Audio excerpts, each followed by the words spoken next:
Yep. All right. So, ever since the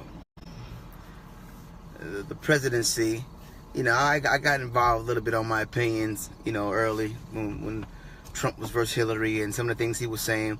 I got involved and I stated my opinion, and then after he won, it's like, okay, he's the president now. Let's find a way to support him. Let's see how we can work together.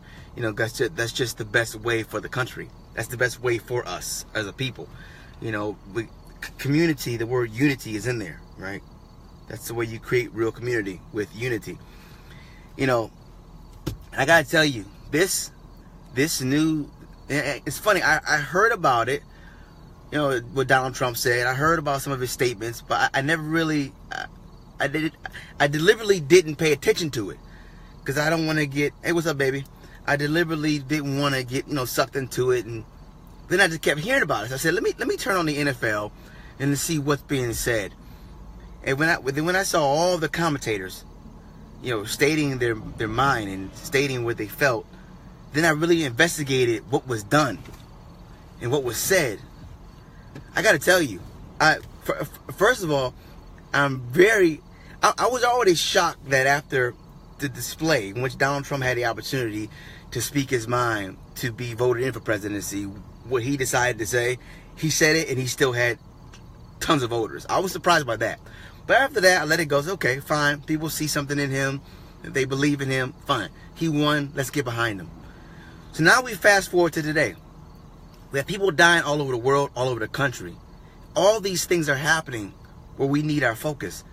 And instead of focusing on that, our president is calling players who are exercising their God-given American right SOBs.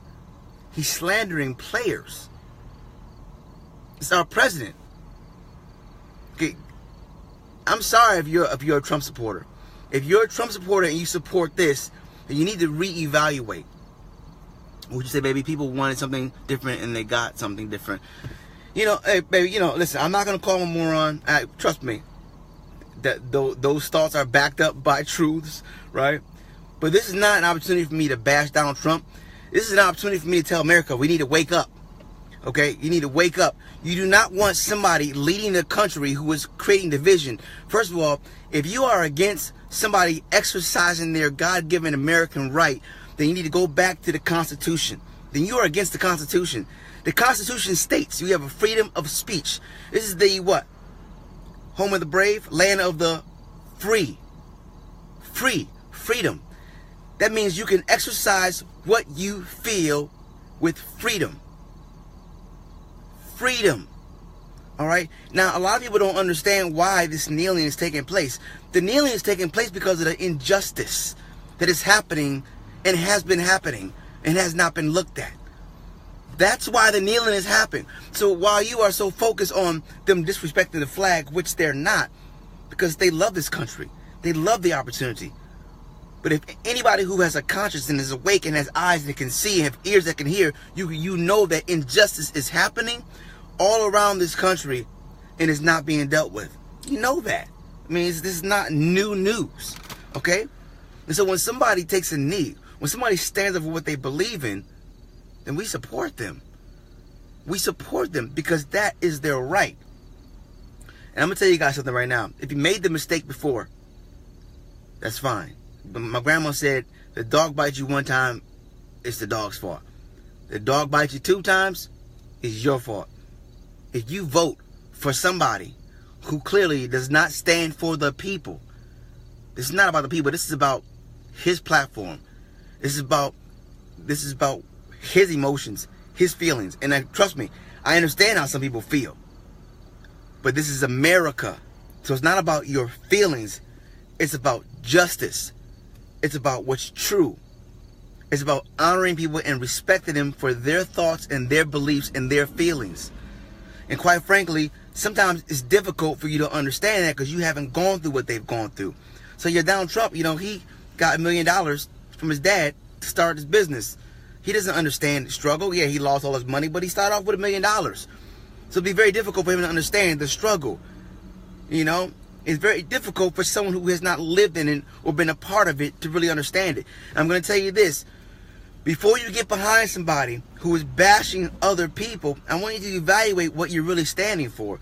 Make sure you identify and you investigate all of the details. Okay? And this is not about bashing Donald Trump. This is not about saying that, you know, African Americans or all the folks that are kneeling are right or wrong. This is not about any of that. This is all about this country fought for something called freedom of speech. And as long as we have that, that means people have the right to exercise how they feel, what they feel, when they feel it. That is their right. And so as a leader of this country, you don't have the right to bash them, because as a leader of this country, you are supposed to be in the headship of bringing this world together, this community together. You need to put all your efforts into helping the states and these countries that are going through these catastrophic things. There are so many things happening in the world right now that we could be dispersing our energy to. But instead, our focus is on something that is not going to change this country or change the lives of people. So just think about that.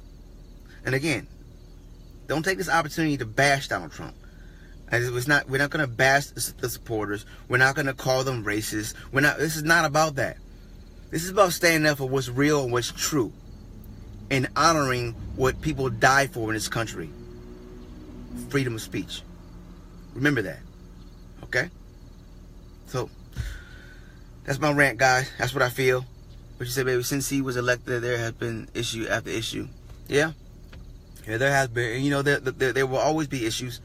You know, and I don't think one president is going to solve all the issues, but I do know this. I do know that the only way we're going to solve our issues is if we find a way to come together. And we need somebody in the headship that understands that mentality, that understands that concept.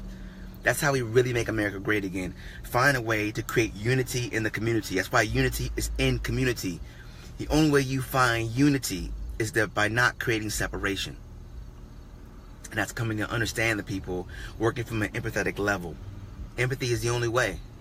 If you don't use empathy, then you're going to miss something. Because without empathy, then you're only caught up in your own feelings. Without empathy, you're only caught up in your own thoughts, your own suggestions. And that makes it self-centered. That makes it selfish. Unity, there's no way to create unity within inside that model.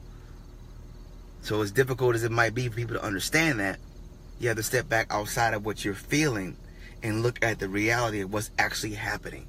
You have to look at why these people are taking a knee. This is not just for some hashtag. This is real talk. This is real life. Real destruction has happened. People are going through real things. Colin Kaepernick, he's not making money off this. He lost his job because of this. Something he believes in. This is real. Okay? Martin Luther King died because he had a dream. Do you know what that dream was? Well, that dream is still trying to be actualized. And the only way for that dream to come to pass is for us to understand that the only way to move us together to cohesively as a unit is to operate in love and empathy. And that's understanding each other where we are, even if we are not from that same place, to understand that, guess what, my brother or my sister is going through something, and I need to have an empathetic heart to show support. All right. That's all I got, guys. God bless you, man. Have a great night, great day. And it's a great night because in India, I know it's getting later. Great day if you're on the East Coast. And if you're on the West Coast, you're probably just waking up. All right. God bless, guys. Peace.